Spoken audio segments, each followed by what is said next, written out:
Good morning, everyone, and welcome to our webinar. This is Jordan, the Marketing Coordinator here at AIM. Today's webinar will be recorded and then later posted on our website. This does mean that all attendees will be automatically muted so that we get a quality recording. If you have any questions, go ahead and type them into the chat box, and we'll try to answer them throughout the presentation. But if we're unable to get to all the questions, we'll have a member of our marketing team reach out to you individually to make sure you get that answered. Before we get started, we'd like to invite you to join us for next week's webinar on Tuesday, September 17th at 9 a.m. Pacific Time. Regional Marketing Director Anisha Catron will guide you through the importance of extended care and all the benefits extended care plans can offer.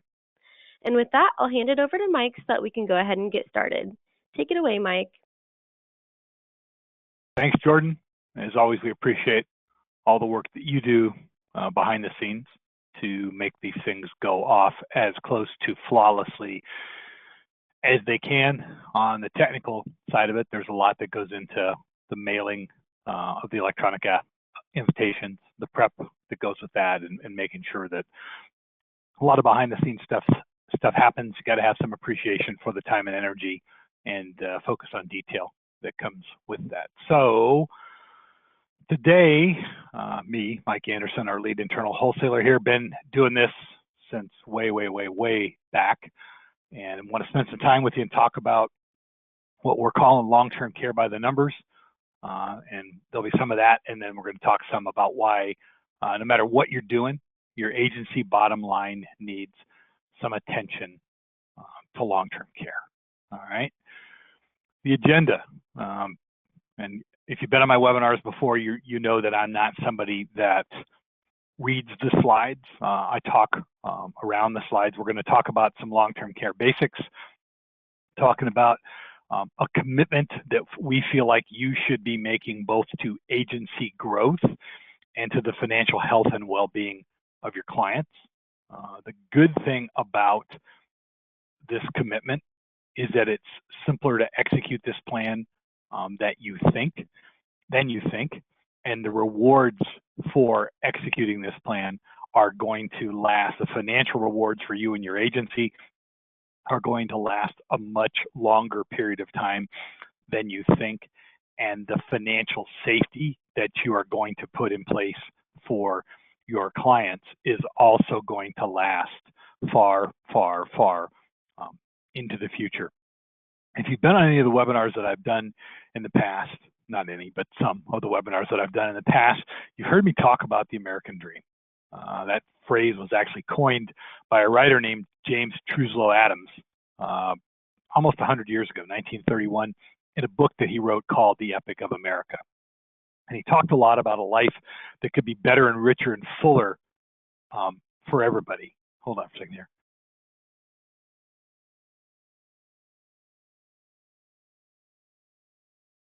Oh, I thought I had a sneeze coming, but guess not. Anyway, so what we're talking about here today folds into that and the concept of retirement. And I've spoken enough about this idea to know that if I were to ask the agents on this call, and we've got a growing number of agents, the late arrivals are there settling comfortably into their seats as well. But I know enough to know that if I asked all the people on this call what the concept of the American dream meant to them, I get just about as many answers as we have people on the call. And when push comes to shove, you can boil it down within the space we are in the senior market. It's a well-funded retirement adventure, okay? And what I want to do today is explain to you why it's so easy to do this and how it functions as a revenue generator for your agency, but more importantly, it protects your clients and it protects work that they are doing now, and most of them have been doing for some time, to make certain that that American dream, that well-funded retirement adventure for them, plays out the way that they want it to play out. So if you stop and think for a second about what I call an event hierarchy in terms of severity and cost, and pick any of the clients that you have in your agency right now and think about the financial impact of 2 or 3 different things. Okay. The first is, and we're going to presume just for ease of handling, okay, we're going to presume that this tracks with what you're going to see here in a few minutes, which is a 60-year-old couple. I always use Nebraska because that's kind of in the heartland, and it's one of the 38 states that are in the interstate compact. So the pricing bundle, if you will, is pretty much the same for the bigger chunk. We just picked them. It's like you put a flag kind of right in the middle, okay? But if you think about what I call the event hierarchy with these 3 things for this 60-year-old couple, and for our purposes, we're going to talk about the husband, Bob. So you have surgery. Bob has to have surgery, and we're not talking about something minor. We're talking about something fairly significant. Maybe he has bypass surgery or something like that, okay?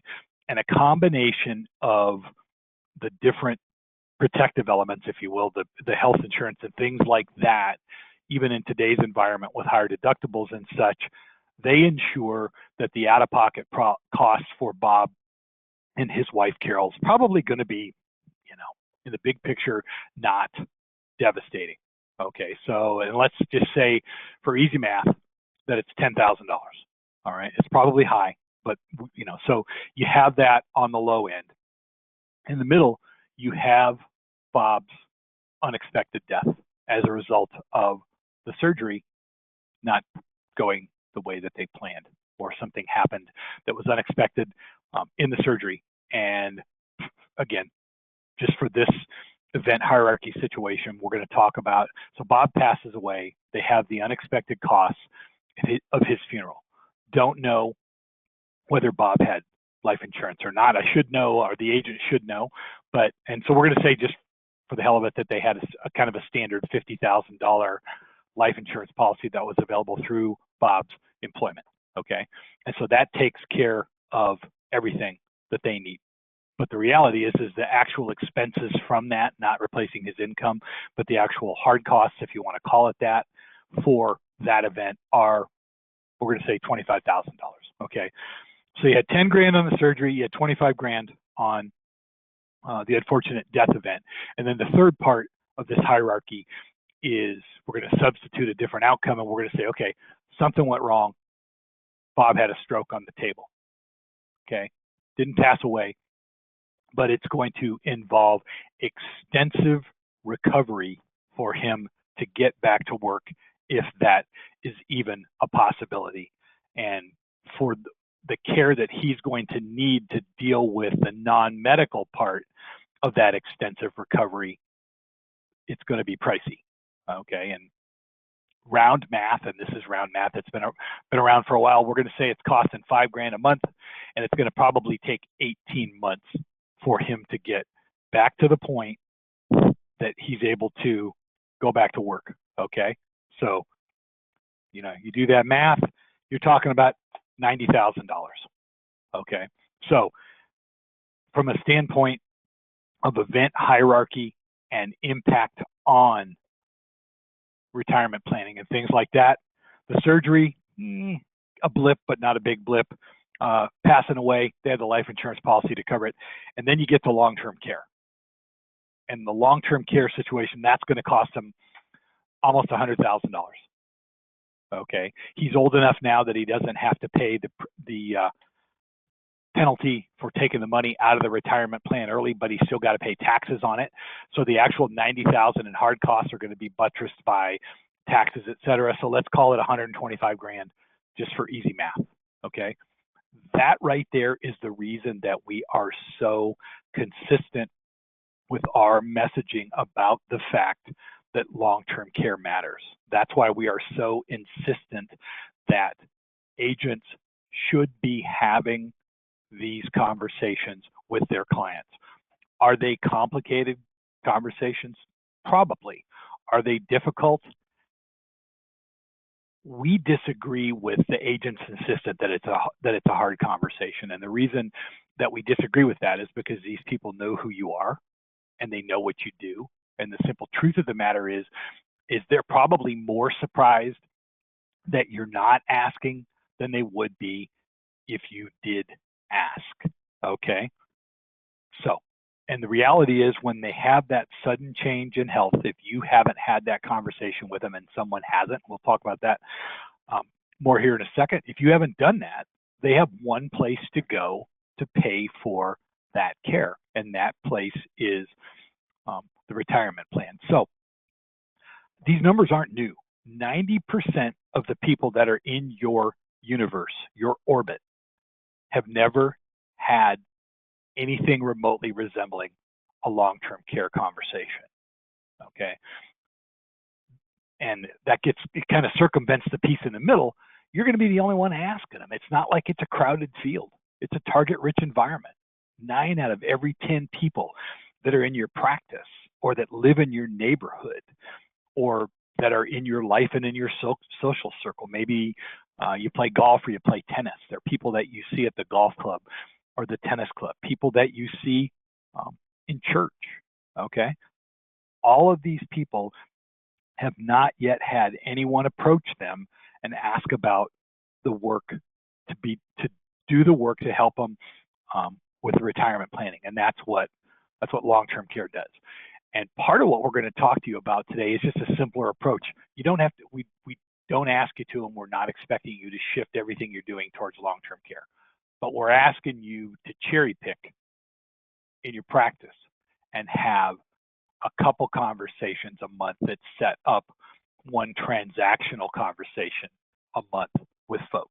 And what we want to do is show you the financial impact for your agency by doing that, because I've just showed you the financial impact for Bob and Carol Davis, or for Fred and Donna Smith, or whoever these potential prospects are.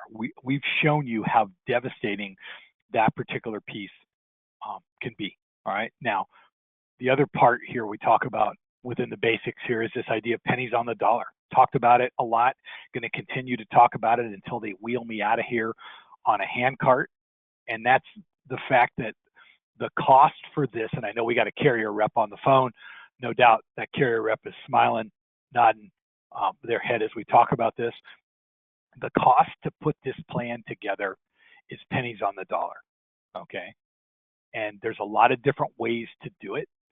And one of the things that doesn't get talked about a lot, but can be a part of how you do this, is putting together a plan for 2024, knowing that there's probably going to be another conversation in a few years that adds on to that plan. So you're making it affordable, you're making it easy transactionally to take care of. But most importantly, you are making sure that you're taking care of these people, because any plan is a good plan. All right. And that's the simplest part of all of this. And that's, other than the part about being the only one asking, and we've talked about it. Okay. You're the only one asking these people if you can help them. There's a lot of agents out there who we talk to who get all bound up when we get to this particular part of the conversation, and there's not a need to do that. Okay. As I said before, the people that you talk to, your neighbors, they know who you are, they know what you do, and I'm guaranteeing you they are surprised that you haven't at least told them what you do and how you're transitioning what you do into this specialty area about protecting retirement plans. All right. They're more surprised about that than you will think that they are. And the reality is, as a result of what happened in Washington, and obviously we're headquartered in Washington, and I can tell you, and again, our carrier rep that's on this call is nodding their head about this, there's probably 15 states out there right now, scattered here, there, and everywhere, including California, which is presumed to be the next to the first T, that are talking about this long-term care payroll tax situation. So waiting for your clients in a Michigan or a Pennsylvania or an Illinois may end up impacting them more than anybody thinks, because the states are talking now about putting plans together that don't have the ability to opt out. They basically want to lock everybody into the state plan and have all that revenue. We feel like, and the industry feels like, that's a fool's errand, because they're not positioned to handle that much risk. But They're not listening. They're just thinking, because they've heard all the complaining from Washington, they're thinking that they want everybody in the plan because the people that are in charge of WACARES here have complained long and loud about how they got cherry picked and about how the more healthy people went into the private market. Wow, because that hardly ever happens um, in the insurance business. Okay, but they've heard these complaints, and so steps are being taken. And where I'm going with this is that if you wait for the curtain to get brought up in your state for their version of this long-term care payroll tax, you may find out that you waited too long for that particular thing. So let's look at some numbers here. So again, 60-year-old couple in Nebraska, part of the 38 compact states, which, you knock California out, you knock New York out, you knock Florida out, and you've pretty much taken most, and I think Montana, because of some weird things that go on in those places, you've taken most of, or a big chunk of the non-compact states out. So a couple different ways that you can go about doing this. And remember, a few minutes ago, I said what we're trying to do right now is set you up to have a conversation with these people that's going to work for them. And revenue-wise, it'll work for you. So we're talking about a $5,000 a month benefit. And you remember when we talked about Bob and the stroke on the table at the hospital, that was what we were anticipating the cost of the care to get him back to where he was going to need to be was. And so we're going to go $5,000 a month. We're going to give him a pool of 200,000. And then the big variable is inflation. All right. And that variable impacts the cost a fair amount, as you can see. And keep in mind, as we're going along here, we're going to talk about the comp that comes with this and how much money you're going to make by doing just one of these a month. And you're looking at, typically it's about 65% first year commission, depending on some state things and that sort of thing going on.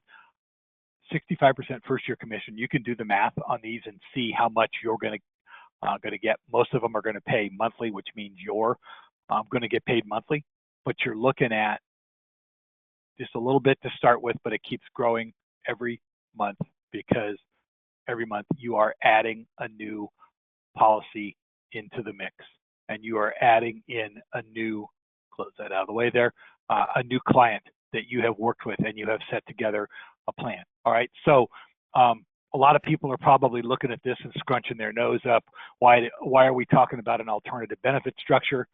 And the reason is that we are making this alternate inflation option available because when we built this plan, and make no mistake, we were up to the hip waders in the construction of this way back in 2012. Okay, we were insistent that we needed to have inflation options that went below 3% and that went as low as 1%.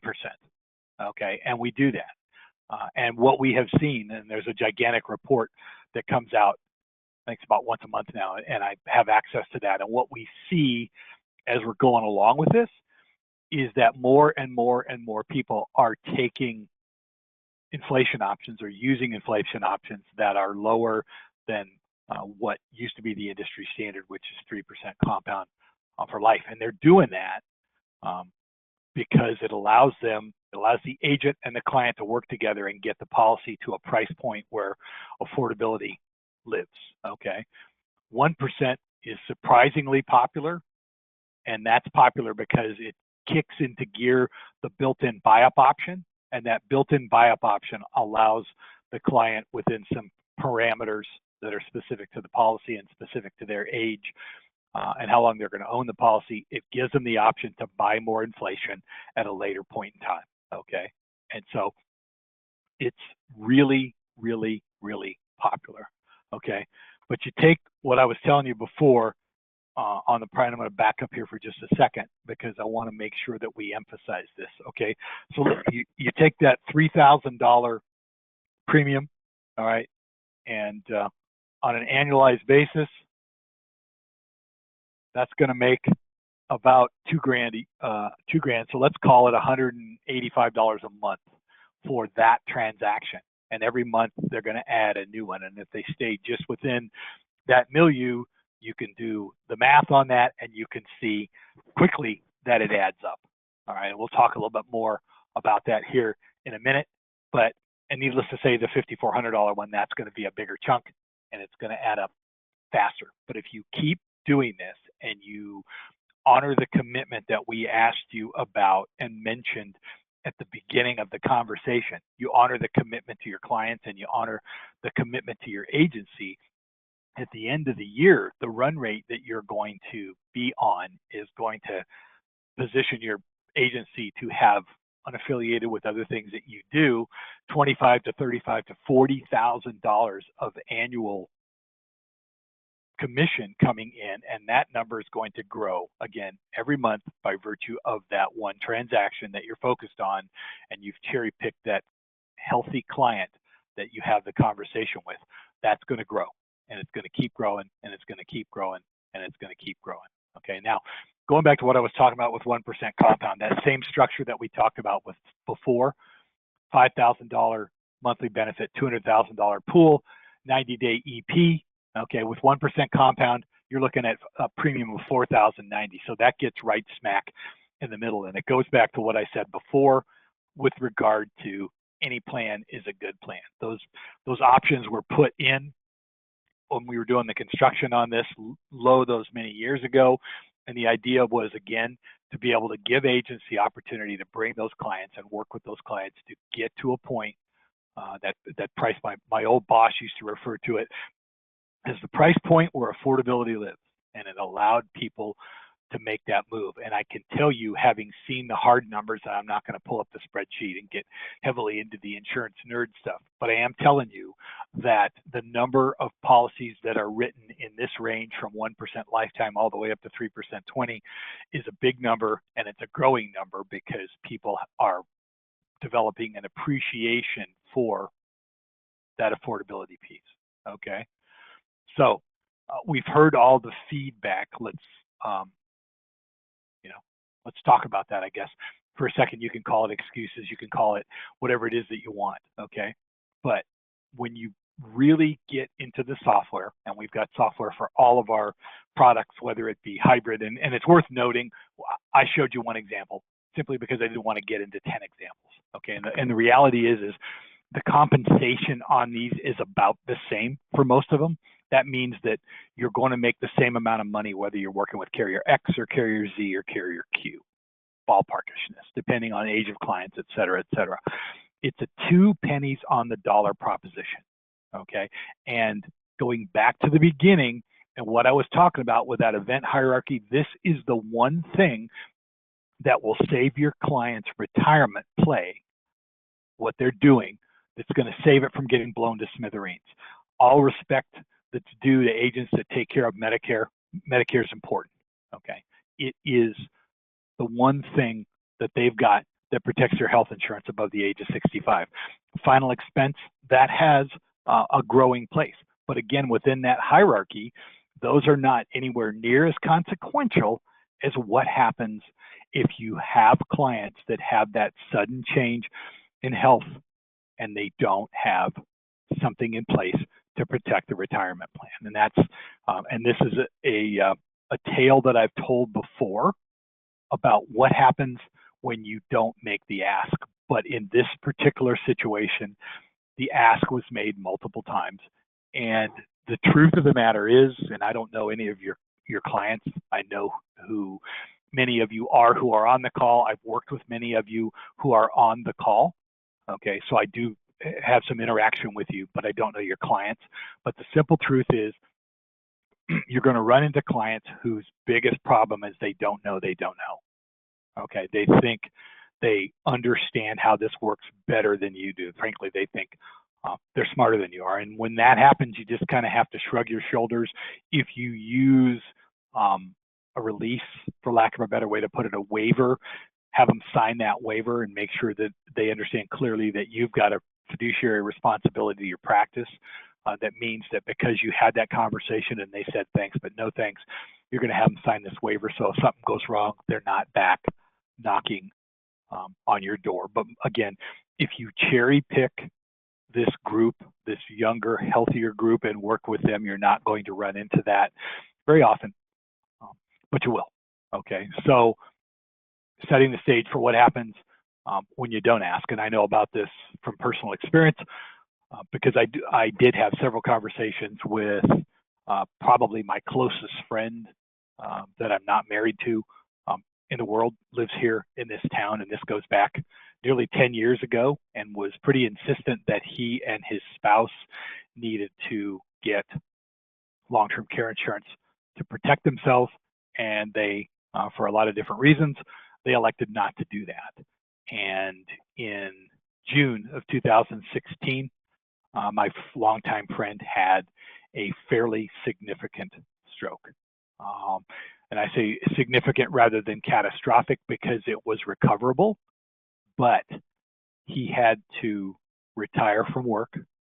So he had to take a medical retirement from a job and a business that he had been involved with for a long time.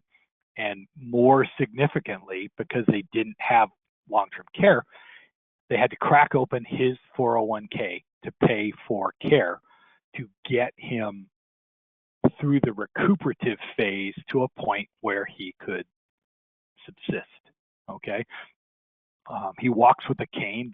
His left side was fairly, basically the carotid artery on his left side was Velveeta cheese, for lack of a better way to put it. That's kind of a snarky term, and I don't intend to be snarky, but it was pretty significantly occluded, like 90+%. And when this happened, the blood flow was cut off. His left arm is not operable, which when you're in a business that involves typing and working at a computer, that pretty much puts an end to that. He walks with a cane to steady his gait as he moves along, and in the nearly 10 years since this has occurred, his cognitive function has slowly backed down.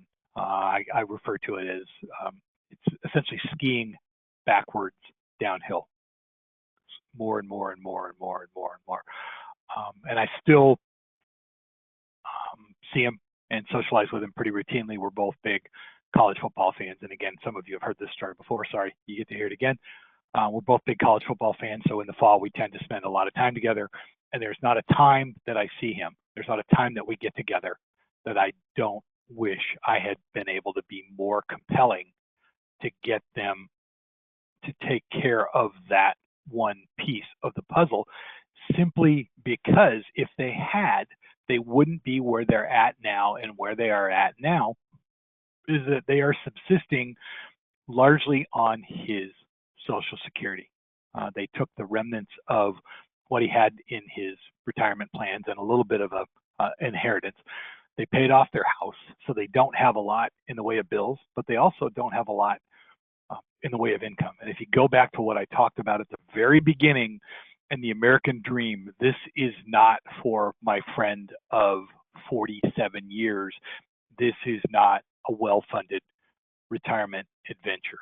And sometimes your best laid plans don't get them to where you want to get them, okay? But you do the best that you can with that. So it comes back to this.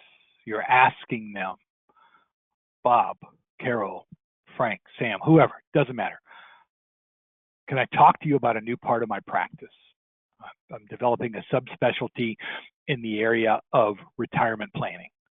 Okay, and I want to spend about 10 or 15 minutes and talk with you and Carol about this and how we can put a plan in place, because I know that the two of you have been working like all folks in your age group. We're going to say for purposes of this, there are 60-ish, people are working pretty hard.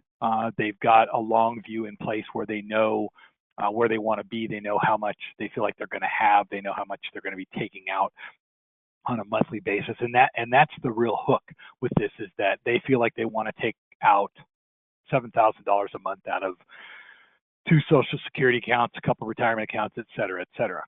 Okay, that's good. It's good to have that focus and that fixation on that. But what they're not factoring in is how much an ongoing care cost of $5,000 a month is going to impact that, because it's going to mean that they're going to have to pull a lot more money out just to subsist. Americans retire differently than they were doing years ago. A lot of them build a dream house and they're making payments on that, or they get a new car, or they got a boat, house on the lake, and whatever it is. This is not judgmental. It's just simply makes it even more important than ever that retirement plan protection is put in place, that conversation is had, and that you make that offer to help them out. It's important to note once you start this conversation, and for any of you that are interested, and I hope a lot of you are, be glad to talk to you about the mechanics of the conversation and the verbiage specific to it. But the important thing to remember is the long-term care insurance is a plug-and-play solution at the end. Once you've got them convinced that they need to do something, it's really easy. And with the right conversation, and I know because I've worked with a lot of agents on this, with the right conversation, it's really easy to get them to engage in something. Because, like I said, really early in this presentation that's been going on for about a half hour now, what I said was any plan is a good plan, okay? Had my friend and his wife purchased just a $5,000 a month plan with a pool of 180 grand, and that's right down the middle of the road. And we see a lot of policies that come in that are right around 5 grand a month, 4,500-ish, and they're right around 3 years, 180-ish in the pool. Had they purchased that, their finances would not have been blown to smithereens. Okay, they elected not to, but most of the people that you're going to talk to are going to elect to engage in some way, shape, or form, and then you use all the moving parts to make it affordable. All right, so what does this mean for your agency? All right, simple yet complex question. Okay, these are ballpark numbers. All right, if you start with this, start prepping now, start having these conversations in October, and then laying the seeds, if you want to call it that, for this, you're talking about a run rate of about 40-ish grand a year. Okay, and I say a run rate of about that because it's going to fluctuate depending on the number of people you work with that have lower inflation options, et cetera. Okay, you can look at the software and you can crunch it, you can feed it into a spreadsheet, and you can do all these other kinds of things. But at the end of 5 years, just by having this and engaging in this practice consistently, without overrunning everything else that you do, and believe me, there's still time for those of you who are about to gauge an AEP. There's time available to have this conversation. Okay, if you do this, you're going to be talking about earnings at the end of 5 years north of 200 grand. And I made a note here that there's some persistency things.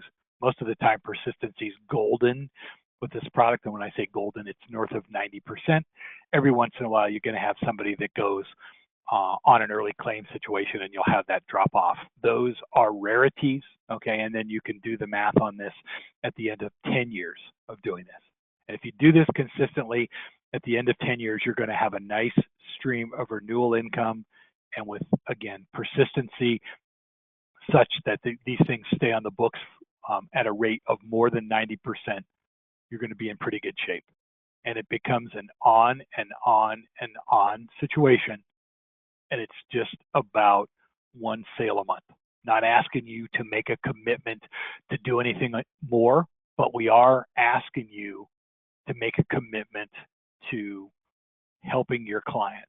And some of this, and we've never really talked about this before, okay, it comes down to the value of the product. And the value of the product idea takes you back to what I was talking about at the beginning with this event hierarchy. Okay, we're getting ready to have this gigantic stampede into AEP. And within the scope of that, we're getting ready to have all kinds of consternation, and there's going to be disruption and all these kinds of things. I've done webinars on this. I'm fluent in it, okay? And it's a thing. There's no question about it. But it's not as big a thing as this, period, okay? There's not a product out there that you've got available that creates more leverage to protect your clients than long-term care. Plain and simple. Your approach, your message, your process, some part of it should be about why this solution is as important as it is, that you've adapted your practice. Okay, that's how important this solution is on an ongoing basis.